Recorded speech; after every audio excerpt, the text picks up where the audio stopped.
Today, I want to talk about absolutely none of these three.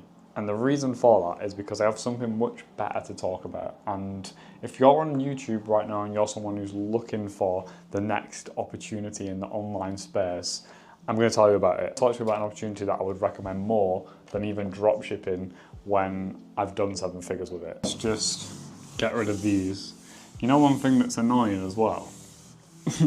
I literally can't wipe any of this stuff off of my whiteboard yet, like completely. I don't know if you can see that, but it's like staying in my whiteboard because I don't have one of those spray things to get rid of it yet. What I want to talk to you about today is something called TikTok Shop.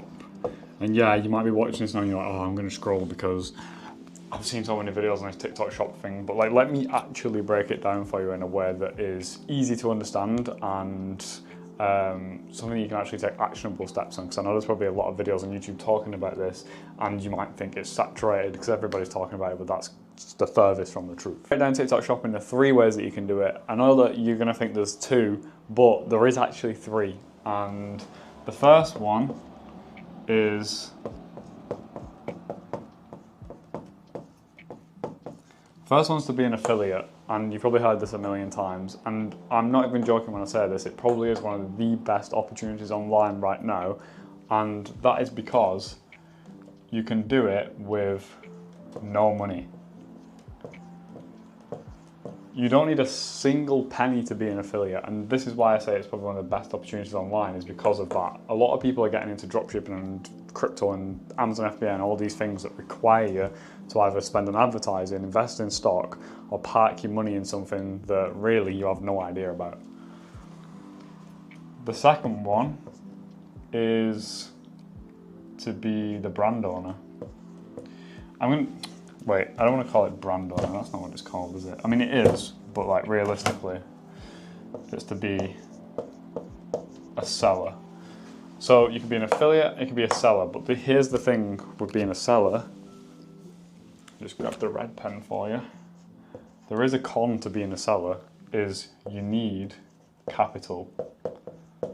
And there is, in fact, risk involved. Shock horror, you have to spend money and there is risk involved with that.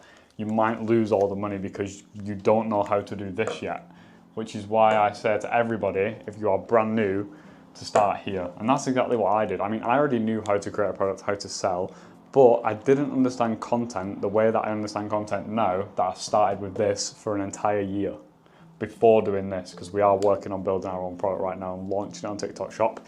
In fact, we probably start production today. I know where to do it. It's going to be the hybrid model, which is where I'm at. And this is basically where you become, let me just write it up here. It's too much for me, it's too low. This whiteboard is too low down for me. But if we come up here, this is where you become an affiliate for your own product. Why is this so powerful? Because if you know how to sell products on TikTok, which you're going to learn through doing this, then you create your own product, which you're going to have to learn how to be a seller. That is the next step. You learn how to create content and you learn how to create a product, and then you pair these 2 things together and it becomes a hybrid model where you are an affiliate, you're just a creator for your own product. And the reason that's so powerful is because there's no commission. You don't have to pay out any commission to any creators, so the profit margin is higher. And honestly, it depends what scale you want to do this at. You can become like a full-on seller like I plan to do, but like I will find other creators to sell my product. But imagine creating your own product, and every sale that you was getting over here, you was keeping 100% of it rather than getting 10, maybe 20%. Yeah, I just wanted to break that down for you because I think that's really powerful if you didn't already understand, this is how TikTok Shop works. These are the opportunities that are on TikTok Shop, and it's basically Amazon in 2013, 2015, dropshipping in 2017. This opportunity right now is bigger than you realize because you're in the midst of it and you can't see it because you're always blinded when you're actually in the opportunity. That's what I've realized. When you're in the trend and you see everyone's doing it, you think it's already too late, but it's actually the best time to get started, because what will happen is a big trend will come, a big surge will happen, which is happening right now. There'll be a lot of sellers, a lot of affiliates, and then all the good ones will stay, and all those strategies that were learned through those trends will then go to the masses, and that's when the thing starts to really grow. And you got in early, so you understand it to a T, so you can have a competitive advantage over all the people that are getting in when it is saturated or too late. Personally, I don't think that really exists. It's just a dependence on like the skill level that you've got. Like, I have a friend who does Amazon FBA and probably does 200k, 250k a month with Amazon FBA. If I tried to do the exact same thing he's doing right now, it wouldn't work.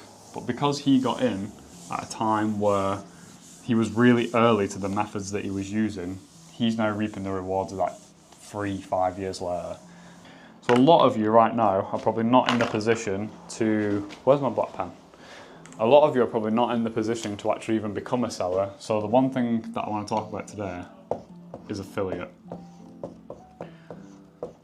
Affiliate is so important, and you may hear a lot of people refer to this as creator. I mean, it's both of the two, you know. You're a creator because you're creating content, but you're also an affiliate because you're getting paid a commission for every sale that you get on the videos that you're creating. So what actually makes this work when you are an affiliate or a creator? The one thing that you need to be good at, to get some thicker pens, but you need to get good at video. That's the only thing you need to get good at, which is also known as content creation. That's like a buzzword now, but you need to get good at creating videos, and I want to break it down for you, like a simple strategy you can use to actually get good at creating these videos. So the easiest way that I've seen and that we use is body CTA. So you want to break your video down into a hook, the body, and the CTA. This is a very, very, very simple way of explaining it, and there's a lot that goes into this, there's a lot that goes into this, and there's a lot that goes into this. This just basically means call to action, and I'll work backwards and explain it for you, because this is very simple to do. Call to action is at the end of the video. You basically just want to say, here's the link for the product, grab one if you, like, you literally want to say it like this, like, grab one if you feel like it, you know. It's on sale, 10% off today, so I thought I'd grab some. I'll leave the link for you if you want to grab some as well. You want to be very relaxed in the way that you say your CTA. You do not need to be salesy or pushy at all, and you can keep it very, very simple. The body of the video is something that I wouldn't even worry about right now unless you get this right. So let's really go in depth on this today, the hook, and how you can use it to make your shop videos go viral.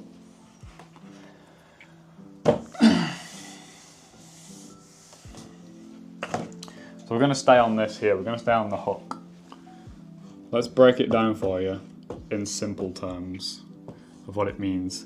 So this is the first 3 to 5 seconds of a video, blah, blah, blah. We've all heard it before. If you've watched any video on content creation, we all know what a hook is, and we all know that it's the first 3 to 5 seconds of a video.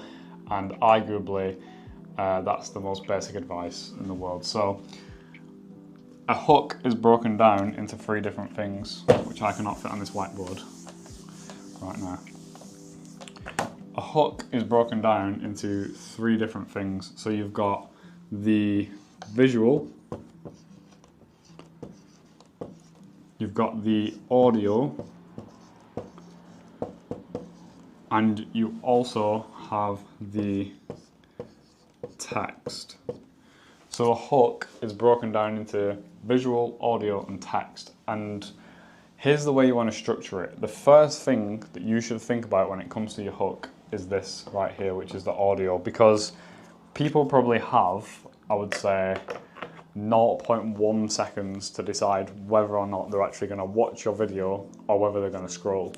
So that's where the audio comes in, because you literally have 0.1 seconds to capture attention and get people to continue watching. The one thing that TikTok cares about the most is retention and watch time, keeping people on the platform. If your video can do that and get sales, you have a recipe for a viral video.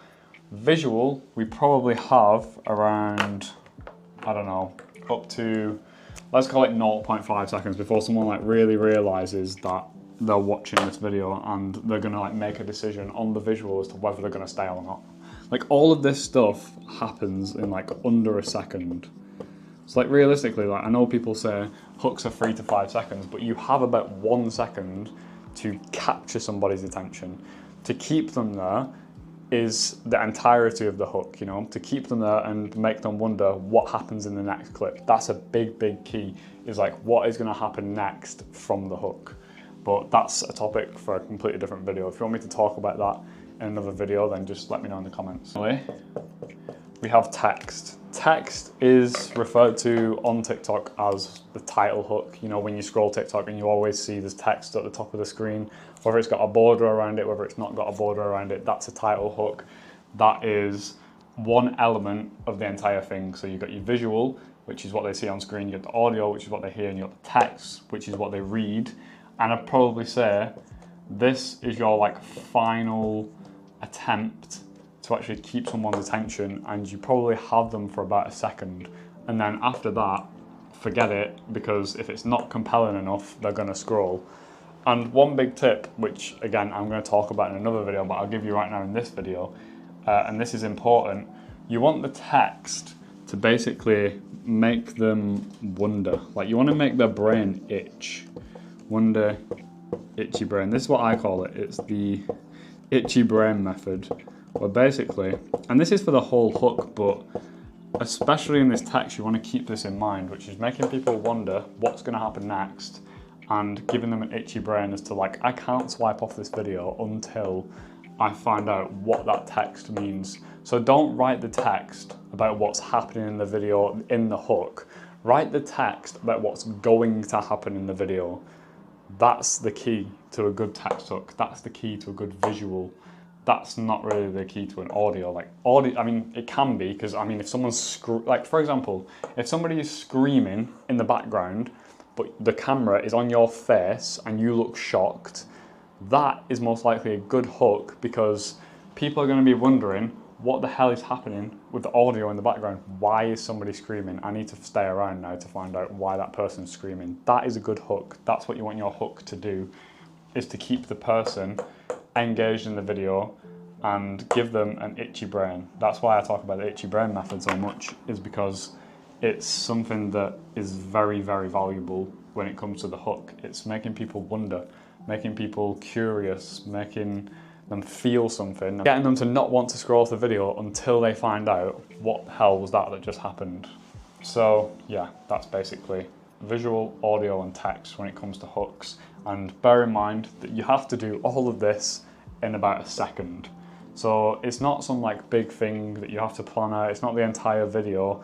It's what happens in that first 1 second that is like super, super important, that I would want you to like really focus on. Before you do go, I'm just going to give you some quick examples of like what a good hook might say and look like versus what a bad hook would say and look like. Okay, so let's talk about a good hook versus a bad hook and why this one's good and why this one is bad. I've not actually wrote the entire hook out, but I'm going to explain what I mean by this. So the good hook would be, my husband is almost home, and then it could be like, I got this lingerie for this new set of lingerie for him. Let me put it on and see his reaction when he gets in.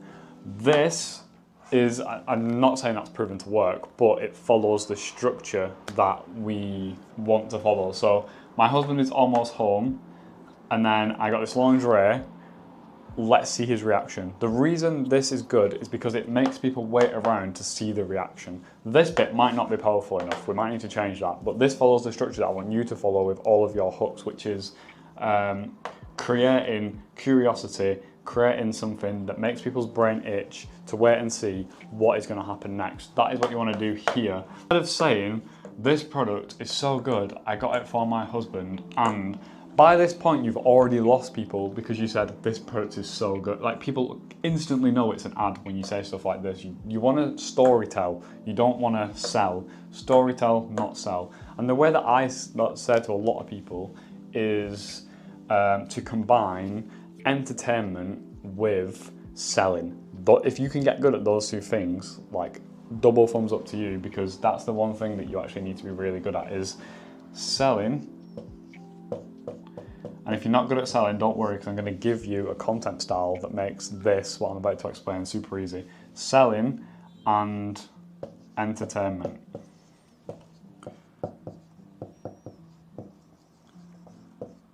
And what I like to call this is my word, by the way, I'm most definitely trademarking this. We're going to call it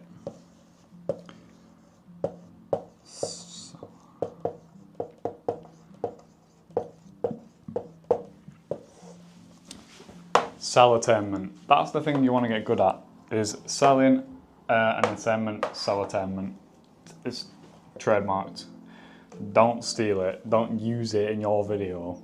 Yeah, so this is why this does better than this, is because it follows the guidelines of sellertainment. You're selling and you're entertaining because you're storytelling. So like this, it gets deeper. There's so many layers to this that it's like you do need to like really understand how it all works. But this is going to allow you to go out there and create better hooks, start making better videos, and understanding this concept of selling and entertaining. You will, over time, after watching enough of my videos, because I'm going to post more about this, be able to add all of these layers together, and over time get much better at creating viral videos. And I'm going to give you the content style in just a second for how to do this very easily if you do suck at it. If you suck at selling or you suck at being entertaining, I am going to give you the content style in just a second. But I just want you to understand that a lot of this does stem from being a good storyteller. And not many people are very good at storytelling, so that's why this content style really comes in handy. Also, I drew like a massive line all the way down. Like I was going to give you so many examples, but I actually gave you one example. Honestly, I apologise.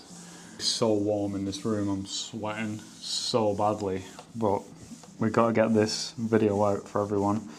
So I am going to make this video and then probably go outside because this room is absolutely cooked.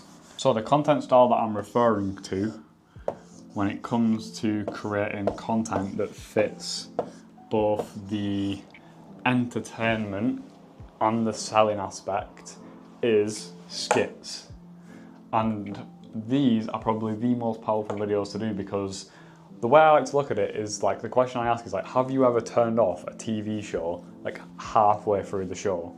Because that's kind of what skits are. It's like, it creates this like interaction between two people where it's very natural. It's really easy to be on camera because you're just talking to somebody else. As long as you're able to be yourself on camera, then that makes these things very easy to do, because one person will be behind the camera, one person will be in front of the camera. You'll involve the product and you'll have some kind of like interaction around the product. So it feels very natural, and people don't realise that they're being sold to. They feel like they're watching an entertaining piece of content, and that's why it works.